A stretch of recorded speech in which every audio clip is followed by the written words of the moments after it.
A medicina tem avançado exponencialmente nas últimas décadas, proporcionando, graças às suas descobertas, uma saúde muito melhor às pessoas de uma forma geral. Utilizando de equipamentos de ponta cada vez mais acessíveis, hoje conseguimos rastrear doenças, entender suas causas e desenvolver formas eficazes de combatê-las. Não se trata aqui de um elogio à modernidade, pois sabemos que nosso tempo também protagonizou guerras sangrentas e eventos terríveis. Mas paradoxalmente, todos estes vieram acompanhados de muitas descobertas e melhorias em vários campos, como a expansão do uso da anestesia durante as duas guerras mundiais. Antes disso, se você fosse se submeter a uma cirurgia profunda, provavelmente seria colocado numa bacia com leite gelado e então embriagado antes de ser operado.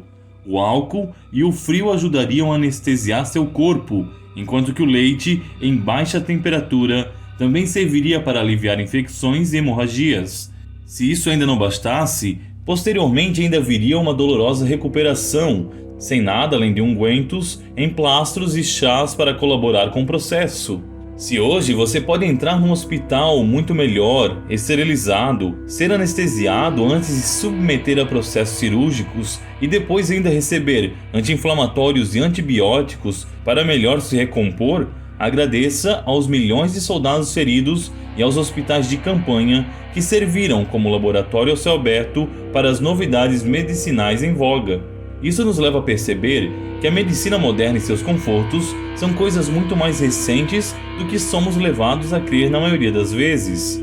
Frequentemente, nossos professores de história nos falam em como a medicina tradicional é retrógrada e obsoleta, mas nos esquecemos que práticas muito questionáveis eram comuns há menos de 100 anos. No entanto, talvez nenhuma categoria de pessoas tenha sofrido tanto com as novidades científicas de cada época como aquelas com problemas psicológicos. Desde que o mundo é mundo, doentes psiquiátricos têm sido submetidos a uma realidade tão desumana que é impossível não nos comovermos. É claro que em alguns raros povos antigos, essas pessoas eram tratadas como especiais, oráculos, manifestações divinas, deuses encarnados, seja o que for, mas isso era uma exceção à regra. Na maioria das vezes, a loucura era tida como um castigo dos céus ou até mesmo uma manifestação diabólica. Outros povos até têm o mérito de não terem visto isso como algo demoníaco, mas tentaram tratar as síndromes psíquicas com base em suas crenças filosóficas. Para os gregos, a depressão era excesso de melancolia, um fluido frio que, quando em grande quantidade no organismo, esfriava também a mente e removia a alegria do indivíduo em viver. O tratamento mais comum consistia em chás quentes, retiros em áreas ensolaradas e todas as coisas que pudessem proporcionar um ambiente mais salubre. Podem até parecer tratamentos agradáveis, eu sei, mas isso era frequentemente extrapolado para torturas envolvendo fumaça e até brasas, tudo para esquentar o depressivo. Já doentes mentais hiperativos podiam, segundo esse mesmo pensamento, sofrer de excesso de energias quentes. Para acalmá-los, você já pode imaginar o resultado. Nada melhor que amarrá-los e mergulhá-los longas horas em água gelada, de onde provavelmente sairiam mais transtornados do que estavam antes. O transcorrer dos séculos e o advento da famigerada era do progresso científico não parece ter melhorado muito essa situação. Em pleno século XX, os sanatórios e manicômios ainda eram normais e comuns até mesmo nas nações mais avançadas. Muitas famílias não queriam contato com seus parentes problemáticos, e essas pessoas eram abandonadas a um tratamento nocivo e desumano. Muitas instituições psiquiátricas cobravam preços irrisórios para atender a grande demanda de pacientes, e isso se refletia nas condições precárias desses estabelecimentos. Para se ter uma ideia, numa das clínicas mais famosas de então, era comum que doentes que viessem a falecer só fossem encontrados pelos enfermeiros semanas depois, dada a quantidade de internados em proporção ao número irrisório de funcionários. Urgia realmente melhorar tudo isso. A psiquiatria ainda engatinhava, e os tratamentos pareciam, quando não insuficientes, simplesmente insignificantes. Banhos gelados e tratamentos de choque começavam a ser cada vez mais repudiados por toda a sociedade, que exigia, e com razão, um tratamento mais humano ao doente mental. Tudo ia de mal a pior, até que o médico americano criou um procedimento que prometia revolucionar esse campo, curando de uma vez por toda centenas de milhares de pacientes. Seu nome? Walter Freeman. E qual sua técnica? Estamos falando da famigerada lobotomia.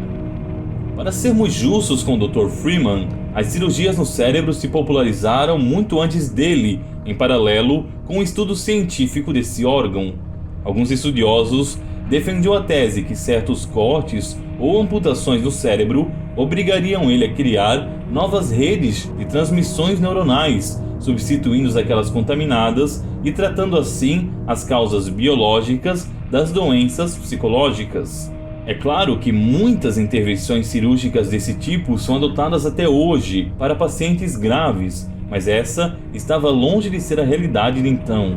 As cirurgias realizadas terminavam mal e, em geral, deixando o paciente com sequelas irreversíveis, quando não o matavam de hemorragia e infecção. Isso levou muitos médicos a desencorajarem esses processos, mas outros tantos continuaram a estudar o campo, primeiro em caráter experimental e posteriormente expandindo para a massa da população. Foi então que o Dr. Moniz, um renomado estudioso português, pensou ter encontrado uma técnica definitiva, com poucos efeitos colaterais e resultados surpreendentes. O seu processo consistia em intervir, ferindo ou amputando as ligações do lóbulo frontal, que é em grande parte responsável pelo processamento de sentimentos e desejos, com o tálamo.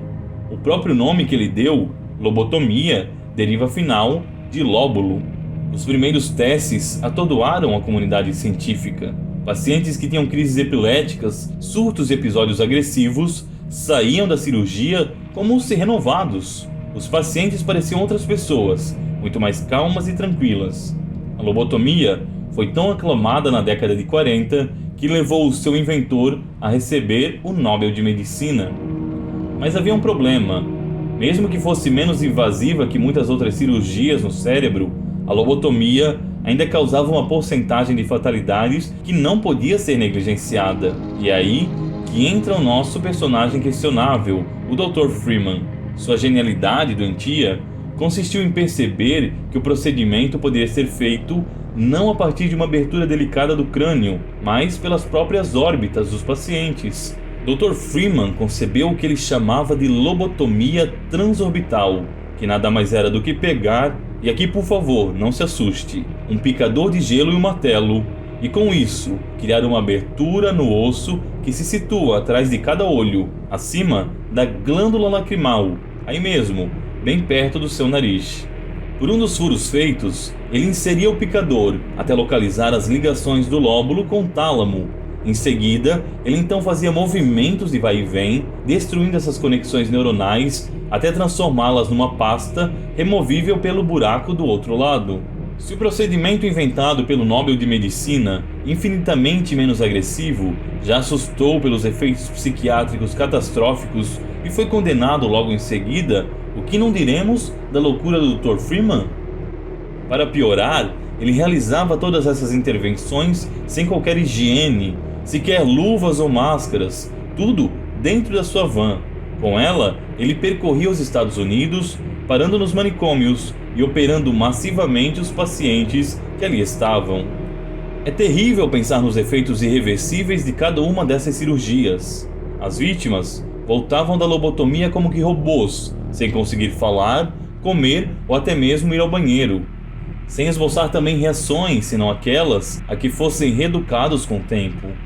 Mas tenebroso ainda é pensar que milhares de familiares ainda aceitaram submeter seus parentes ao processo para que assim pudessem se livrar do que consideravam um fardo incômodo. Sua mãe está velha, com Alzheimer e fugindo por aí? Sua irmã depressiva tem surtos recorrentes? Talvez seu filho autista te dá muito trabalho? Lobotomize-os e se livre para sempre desse peso. Essa era a hedionda propaganda do Dr. Freeman, de fazer inveja aos cientistas nazistas desse mesmo período. O descaso desse monstro era tão grande que, certa feita, ele chegou a matar um dos seus pacientes ao pousar para uma foto enquanto ele estava com um picador de gelo enfiado no cérebro do infeliz.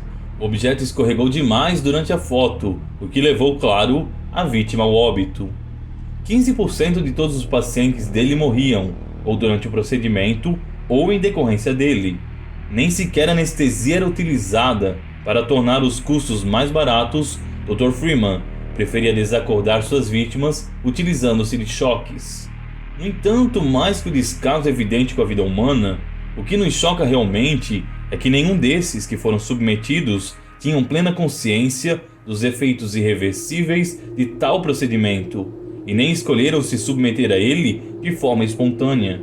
Eles eram levados por seus irmãos, pais e filhos, que os obrigavam por preferirem um boneco humano inerte, passivo e sem reações, a ter que cuidar de alguém com problemas reais. Dr. Freeman chegou a realizar o processo até mesmo em crianças, a menor delas com cerca de 6 anos. Mas a pessoa mais famosa a realizar o processo foi a irmã do presidente John Kennedy, que passou o restante da vida completamente inválida graças a isso. É óbvio que a lobotomia não perdurou por muito tempo. As condenações da comunidade científica fizeram com que o processo fosse proibido e o Dr. Freeman passou a ser impedido de novamente realizar qualquer procedimento cirúrgico.